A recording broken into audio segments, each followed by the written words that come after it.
Hello ನಮಸ್ಕಾರ, welcome back to my YouTube channel. ಇವತ್ತಿನ ವಿಡಿಯೋದಲ್ಲಿ ಮಳೆಗಾಲದಲ್ಲಿ ನಾನು ವಾಟರ್ ಲಿಲಿಯನ್ನು ಯಾವ ರೀತಿ ಆರೈಕೆ ಮಾಡ್ತೇನೆ ಅಂತ ತೋರಿಸ್ತೇನೆ. ಅದಕ್ಕಿಂತ ಮೊದಲು ನೀವು ನನ್ನ ಚಾನಲ್ನ ಇನ್ನೂ ಸಬ್ಸ್ಕ್ರೈಬ್ ಮಾಡಲಿಲ್ಲ ಅಂದರೆ ಈಗಲೇ ಸಬ್ಸ್ಕ್ರೈಬ್ ಮಾಡಿ. ಇಲ್ಲಿ ಕವರಲ್ಲಿ ಇಟ್ಟಿರೋದು DAP. ಇದು ಒಂದು ಕೆಮಿಕಲ್ ಫರ್ಟಿಲೈಸರ್. ನಾನಿದನ್ನು ಸಣ್ಣ ಸಣ್ಣ ಪೇಪರ್ ಪೀಸ್ಗಳಲ್ಲಿ ಹಾಕಿ ಅದನ್ನ ಪ್ಯಾಕ್ ಮಾಡ್ಕೊಳ್ತಾ ಇದ್ದೇನೆ. ಯಾಕೆ DAPಯನ್ನು ಸೆಲೆಕ್ಟ್ ಮಾಡಿದ್ದೇನೆ ಅಂದರೆ, ಮಳೆಗಾಲ ಆಗಿರೋದ್ರಿಂದ ಸಗಣಿ ಅಥವಾ ನೆಲಕಡಲೆ ಹಿಂಡಿ ಇದೆಲ್ಲ ಈ ಟೈಮಲ್ಲಿ ಬೇಡ. ಕೆಮಿಕಲ್ ಫರ್ಟಿಲೈಸರ್ DAPಯನ್ನೇ ಯೂಸ್ ಮಾಡುವ ಅಂತ ಇಷ್ಟು ಪ್ಯಾಕ್ ಮಾಡ್ಕೊಂಡಿದ್ದೇನೆ. ನಾನು ಈ ಟೈಮಲ್ಲಿ ಗಿಡಗಳನ್ನು ರೀಪಾಟ್ ಮಾಡೋದಿಲ್ಲ. ಯಾಕೆ ಅಂದರೆ, ನನಗೆ ವಾಟರ್ ಲಿಲ್ಲಿಗೆ ಬೆಸ್ಟ್ ಪಾಟಿಂಗ್ ಮಿಕ್ಸ್ ಅಂತ ಅನಿಸೋದು ಫಸ್ಟ್ ಲೇಯರು DAP, ನೆಕ್ಸ್ಟ್ ಲೇಯರಲ್ಲಿ ಹಸುವಿನ ಸೆಗಣಿ ಮತ್ತು ನೆಲಕಡಲೆ ಹಿಂಡಿ, ಅದರ ನೆಕ್ಸ್ಟ್ ಲೇಯರಲ್ಲಿ ಗಾರ್ಡನ್ ಸಾಯಿಲ್, ನಂತರ ವಾಟರ್ ಲಿಲ್ಲಿ ಗಿಡವನ್ನು ನೆಡೋದು. ಆದರೆ ಮಳೆಗಾಲ ಆಗಿರೋದ್ರಿಂದ ಹಸುವಿನ ಸೆಗಣಿ ಮತ್ತು ನೆಲಕಡಲೆ ಹಿಂಡಿಯನ್ನು ಯೂಸ್ ಮಾಡಲಿಕ್ಕೆ ಆಗೋದಿಲ್ಲ. ಸೊ ಈ ಟೈಮಲ್ಲಿ ನಾನು ಗಿಡವನ್ನು ರೀಪಾಟ್ ಮಾಡದೆ ಗಿಡ ಯಾವ ಥರ ಇದೆ ಅದೇ ರೀತಿ ಆರೈಕೆ ಮಾಡ್ತಾ ಹೋಗ್ತೇನೆ.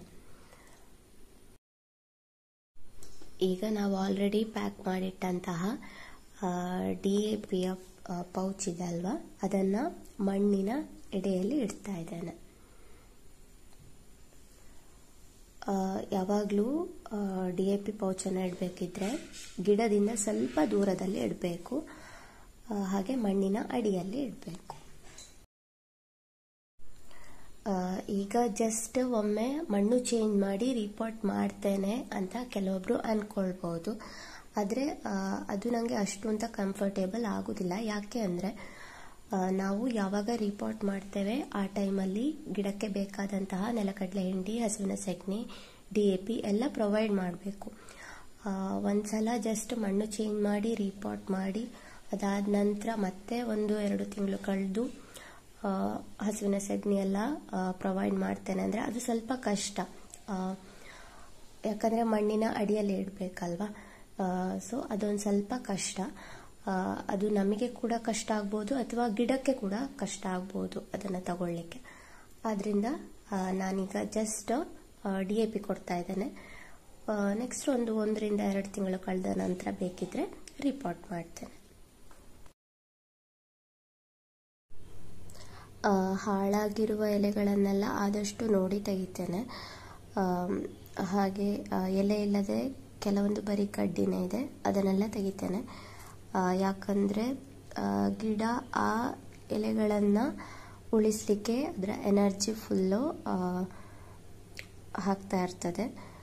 ಸೊ ನಾವು ಹಾಳಾದ ಎಲೆಗಳನ್ನು ತೆಗೆಯೋದ್ರಿಂದ ಹೊಸ ಎಲೆಗಳು ಅಥವಾ ಹೂಗಳು ಬರಲಿಕ್ಕೆ ಹೆಲ್ಪ್ ಆಗ್ತದೆ.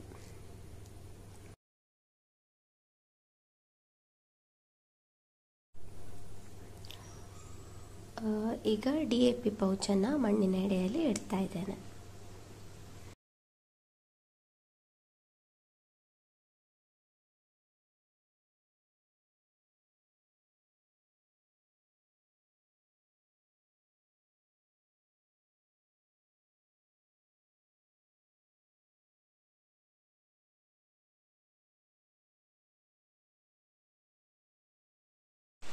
ಈ ಟಬ್ಬಲ್ಲಿರುವ ಗಿಡದಲ್ಲಿ ಎಲೆಗಳೆಲ್ಲ ಹಾಳಾಗಿದೆ. ಯಾವಾಗ ಎಲೆಗಳನ್ನೆಲ್ಲ ಹುಳ ಹಾಳು ಮಾಡ್ತದೆ ಅಂತಂದರೆ, ಫಸ್ಟು 1-2 ಹುಳ ಬರ್ತದೆ. ನಾವು ಆವಾಗಲೇ ಆ ಎಲೆಗಳನ್ನು ಕೇಳಬೇಕು, ಇಲ್ಲಾಂದರೆ ಅದು ಎಲ್ಲ ಎಲೆಗಳಿಗೂ ಕೂಡ ಸ್ಪ್ರೆಡ್ ಆಗ್ತದೆ. ಸೊ ಒಂದು ಟಬ್ಬಲ್ಲಿ 4-5 ಎಲೆ ಇಟ್ಟು ಮತ್ತು ಜಾಸ್ತಿ ಇರುವಂತಹ ಎಲೆಗಳನ್ನೆಲ್ಲ ತೆಗೆಯುವುದು ಒಳ್ಳೆಯದು.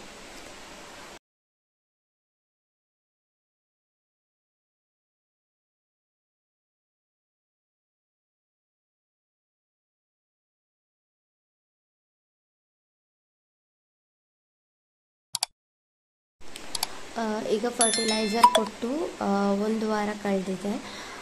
ಈಗ ಗಿಡಗಳೆಲ್ಲ ಚೆನ್ನಾಗಿ ಬೆಳೀಲಿಕ್ಕೆ ಸ್ಟಾರ್ಟ್ ಆಗಿದೆ. ಹಾಗೆ ಈಗ ಹುಳಗಳು ಕೂಡ ಇಲ್ಲ.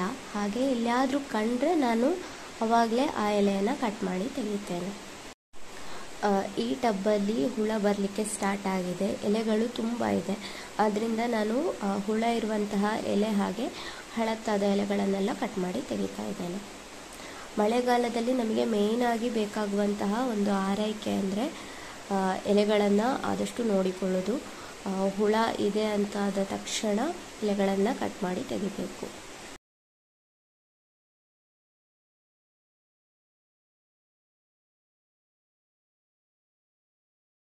ನಾನು ಮಳೆಗಾಲದಲ್ಲಿ ವಾಟರ್ ಲಿಲಿಗಳನ್ನು ಈ ರೀತಿ ಆರೈಕೆ ಮಾಡ್ತೇನೆ.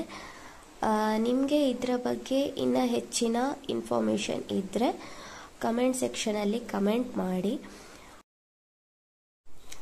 ಹಾಗೆ ನೆಕ್ಸ್ಟ್ ಯಾವ ವಿಡಿಯೋ ಬೇಕು ಅಂತ ಕಮೆಂಟ್ ಸೆಕ್ಷನಲ್ಲಿ ಕಮೆಂಟ್ ಮಾಡಿ.